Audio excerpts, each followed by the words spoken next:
qajeelchi bulchiinsa lafaa bulchiinsa sablammii Oromoo wixinee labsii bulchiinsaa fi itti fayyadama lafaa irratti qooda fudhattootaa waliin mari'ate. Waltajjii kanarratti bulchaan bulchiinsa sablammii Oromoo obbo Ahmad Alii lafti bu'uura dinagdee hawaasummaa fi siyaasaa uummata keenyaa waan ta'eef sirnaan hooggananii itti fayyadamuun murteessaadha jedhan.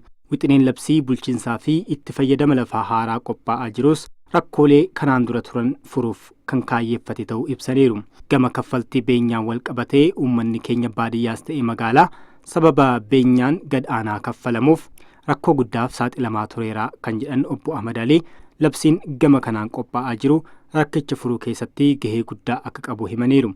Itti gaafatamaan qajeelcha lafaa bulchiinsa sablammii Oromoo obbo Zarihuun Baqqala hirmaattonni yaada galtee dhiyeessuun labsichi karaa guutuu ta'een gabbatee faayidaa uummataaf akka ooluuf gumaacha isaanirraa barbaachisu akka kennaniif dhaamaniiru. Gabaasicha qajeelcha kominikeeshinii bulchiinsa sablammii Oromoorraa odeeffanne. Hojiilee ajandaa walitti qabuu marii biyyaalessaa naannoo Amaaraa irratti hundii dammaqinaan akka hirmaatuuf waamichi dhiyaate. Hojiin ajandaa walitti qabuu magaalaa Bahar Daaritti gaggeeffama. Dubbi himaan komishinii marii biyyaalessaa Itoophiyaa Xibabuu Taaddasa komishinichi Itoophiyaatti dhimmoota bu'uuraa madda wal dhabdee ta'an adda baasuun mariin akka irratti taasifamuuf hojjechaa jira jedhaniiru. Dhimmoonni waliigalteen irratti gahame immoo sirnaan hojiirra oolanii rakkooleen akka biyyaatti mul'atan ittiin furamu jedhaniiru. Adeemsi marichaa akka naannoo Amaaraatti sababa walitti bu'insaan duubatti harkifachuu ibsanii sanbata dhufurraa eegalee ajandaa walitti qabuu fi hirmaattota adeemsa marichaan hirmaatan bakka bu'an filachuun akka adeemsifamu beeksisaniiru. Aanotaa fi bulchiinsa magaalotaa naannichaatti hojiileen garaagaraa hojjetamaa turus yaadachiisaniiru. Hirmaattota adda baasuun akka taasifames ibsaniiru. Hawaasichis tattaaffii hanga ammaatti hojichi milkaa'aa akka ta'uuf taasisaa ture cimsee akka itti fufuuf waamicha dhiyeessaniiru. Maaddii guutuun uummanni oomisha qabeenya beeladaa haala salphaan oomishee maaddii isaarratti akka argatuuf kan dandeessisudha jechuun bulchaan olaanaa naannoo Amaaraa obbo Araggaa Kabbada himan. Obbo Araggaa Kabbada ergaa karaa miidiyaa hawaasummaa isaaniin qoodaniin maaddii guutuun bu'aa jijjiirama siyaasaa Itoophiyaa ta'uu kaasaniiru. Maaddii guutuun oomishni qabeenya beeladaa oomisha salphaatti hin argamne osoo hin taane haala salphaan oomishee maaddii isaatti argachuu kan dandeessisu bu'aa inisheetivii paartii badhaadhinaati jedhaniiru.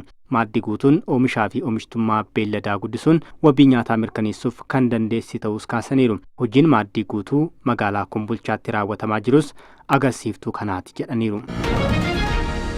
Paartiin badhaadhinaa milkaa'inota Itoophiyaa hirkattummaarraa oolchuun gara birmadummaa guutuutti ce'issan hedduu galmeessiraa jedhan pirezidaantiin itti aanaa paartii badhaadhinaa obbo Adanfaara.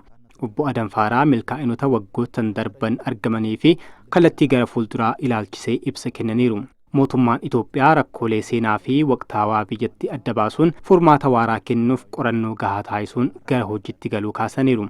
Keessattuu dirreen siyaasaa hirmaachisaa ta'e akka uumamuuf paartiin badhaadhinaa adda durummaan hojiilee fakkeenya ta'an hojjechuu eeraniiru. Kadhaa fi hirkattummaarraa bahuun birmadummaa biyyaalessaa guutuu mirkaneessuuf hojiilee misoomaa dinagdeen hojjetaman jajjabeessaa ta'uu siman. Paartiin badhaadhinaa guddina hawaasummaa sirna siyaasaa tasgabbaa'aa uumuu fi rakkoolee jiran karaa nagaan furuuf dursa kennee hojjetaa jiraachuu eeruu isaanii tajaajilli oduu Itoophiyaa gabaaseera. ነፃነትን ከመጎናጸፍ ጋር ተያይዞ ከተረጅነትና ልመና በመላቀቅ ምርታማነትን በማሳደግ የተሟላ